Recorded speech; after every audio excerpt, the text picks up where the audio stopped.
Hi friends, தவசி ஹெர்பல்ஸ்லேருந்து தாளிப்பு வடகம் எப்படி செய்கிறதுன்னு பார்க்கலாம். தாளிப்பு வடகம் செய்ய தேவையான பொருட்கள்: 1 கிலோ சின்ன வெங்காயம், 100 கிராம் வெள்ளைப்பூண்டு. வெள்ளைப்பூண்டெல்லாம் நம்ம தோலோடையே யூஸ் பண்ணிக்கலாம்.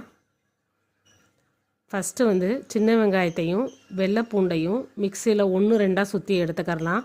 அப்போ தான் நல்லா பைண்டிங் ஆகும். நீங்கள் பொடுசாக கூட கட் பண்ணி சேர்த்துக்கலாம். ஆனால் அது கரெக்டாக நமக்கு பிசைகிறதுக்கு அது சரியாக வராது. மிக்ஸி பயன்படுத்த பெரிய இல்லாதவங்க உரலில் கூட போட்டு இடிச்சுக்கலாம்.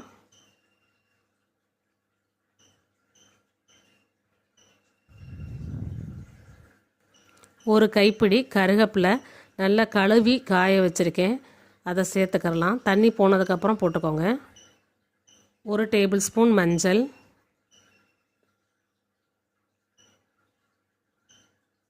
1 டேபிள் ஸ்பூன் சின்ன சீரகம், 1 டேபிள் ஸ்பூன் கடுகு, 1 டேபிள் ஸ்பூன் வெந்தயம். வெந்தயத்தை நல்லா வறுத்து மிக்சியில் நைஸாக பவுட்ரு பண்ணி சேர்த்துருக்கேன். நல்லா கமகமன் மணக்கும். 1 table spoon salt, 1/2 table spoon பெருங்காயம், 1 டேபிள் ஸ்பூன் உளுந்து, 1 டேபிள் ஸ்பூன் கடலைப்பருப்பு. இப்போ இது எல்லாத்தையும் ஒன்றா நல்லா பிசைஞ்சுக்கிடுவோம். தாளிப்பு வடகம் கெடாமல் இருக்கிறதுக்கு நம்ம இது கூட இப்போ விளக்கெண்ணெய் சேர்க்க போகிறோம். விளக்கெண்ணெய், மஞ்சள், சால்ட்டு, இதுதான் இந்த தாளிப்பு வடகத்துக்கு ப்ரிசர்வேட்டிவ். நல்லா ஒன்றோட நல்லா பிசைஞ்சுக்கிடுவோம். பொதுவாகவே தாளிப்பு வடகத்தை நைட் நேரம் செய்யுங்க. இந்த மாதிரி பிசைஞ்சு ஒரு நாள் நைட்டு ஃபுல்லாக நம்ம அப்படியே வச்சிடணும்.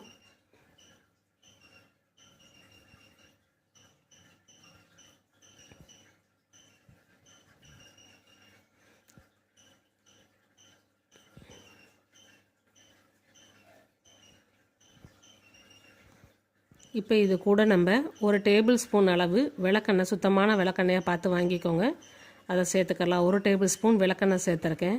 இந்த விளக்கெண்ணெய் சேர்க்குறது எதுக்குன்னா நம்ம தாளிப்பு வடகம் கெடாமையும் இருக்கும். நமக்கு இதை உருண்டைகளை உருட்டுறப்ப அது ஒரு பைண்டிங் ஏஜெண்ட்டாக இருக்கும்.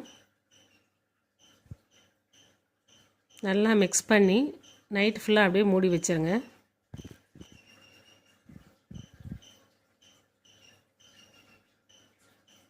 மறுநாள் காலையில் இதை உருண்டைகளாக உருட்டிக்கிறலாம்.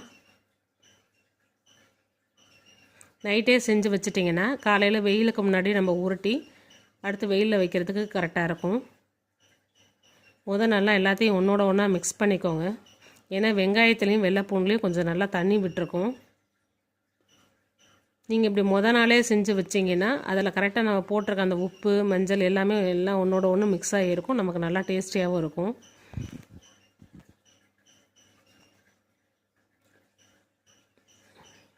இப்போ இந்த சைஸில் உருண்டைகளாக உருட்டி எடுத்துக்கலாம். 1 கிலோ வெங்காயத்துக்கு நமக்கு 17லேருந்து 18 உருண்டைகள் கிடைக்கும். இது குறைஞ்சது 7லேருந்து 10 நாள் நல்லா வெயிலில் காய வைக்கணும். உங்களுக்கே நல்ல டிஃப்ரென்ஸ் தெரியும். நல்லா காஞ்சிச்சுன்னா ரொம்ப லைட்டாகிடும் இந்த உருண்டைகள். இன்றைக்கி உருட்டி வச்சிங்கன்னா திருப்பி சாயங்காலம் எடுக்கிறப்ப அதை திருப்பி டைட்டாக பிடிங்க. திருப்பி உருண்டைகளை இறுக்க பிடிக்கணும். ஏன்னா அது கொஞ்சம் லூஸ் கொடுக்க ஆரம்பிக்கும். 1 நாள் 2 நாள் அப்படி பிடிச்சிங்கன்னா அடுத்த உருட்டை தேவையில்லை. அது அந்த உருண்டை ஷேப் மாறாமல் நல்லாயிருக்கும். இந்த தாளிப்பு உருண்டைகளை நீங்கள் ஒரு தடவை வெயில் காலத்தில் செஞ்சு வச்சுட்டிங்கன்னா 1 வருஷம் ஃபுல்லாக நமக்கு கிடைக்கும். அதனால் வெயில் காலம் ஆரம்பித்த உடனே இது எப்போயுமே செஞ்சு வச்சுக்கோங்க. ரொம்ப டேஸ்டியாக இருக்கும். நம்ம இதை போட்டு நம்ம சமைக்கிற சாப்பாடு ரொம்ப டேஸ்டியாக இருக்கும்.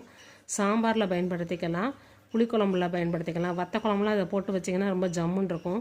நம்ம சவுத் இண்டியன் ரெசிபீஸில் நிறைய பேர் இதை பயன்படுத்துவாங்க. இதை போட்டு நம்ம சமைக்கிற சாப்பாடு ரொம்ப டேஸ்டியாக இருக்கும்.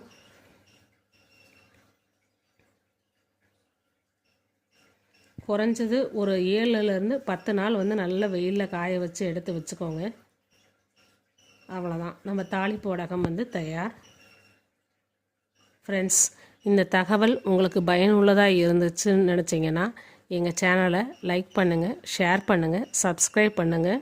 உங்களோட கமெண்ட்ஸை எங்களுக்கு பதிவிடுங்க. நன்றி, வணக்கம்.